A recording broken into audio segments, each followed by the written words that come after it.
There were points where I thought I would be able to keep it, especially at the beginning.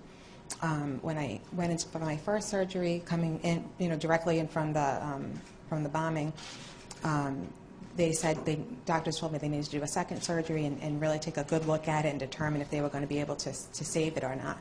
So until, they did that surgery, I was thinking there was a possibility that I would be able to, until they actually did it and came back and said, you could, but you probably shouldn't. I just tried not to think about it too much as I was going into the operating room, that when I was going to come out, I wasn't going to have a whole leg anymore. And it's been, difficult. But I know that, it's going to only be difficult for a short period of time, and eventually things will get better.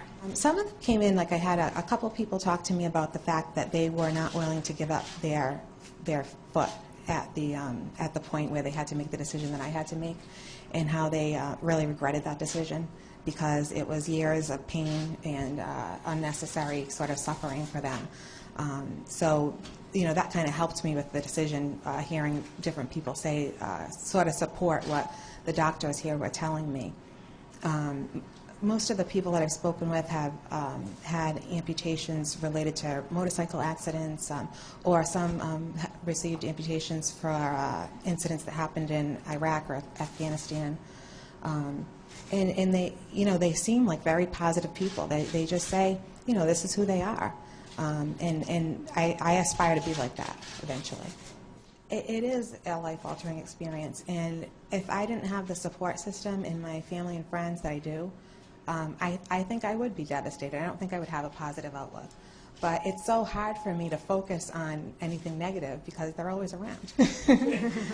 I have hardly any time to myself to really sit there and dwell on it.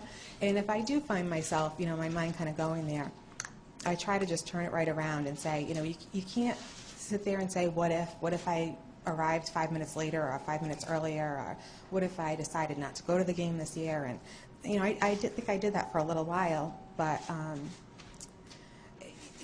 this is with the situation I'm faced with. It's not going to change. So for me to just kind of dwell on the negative is sort of a waste of time to me.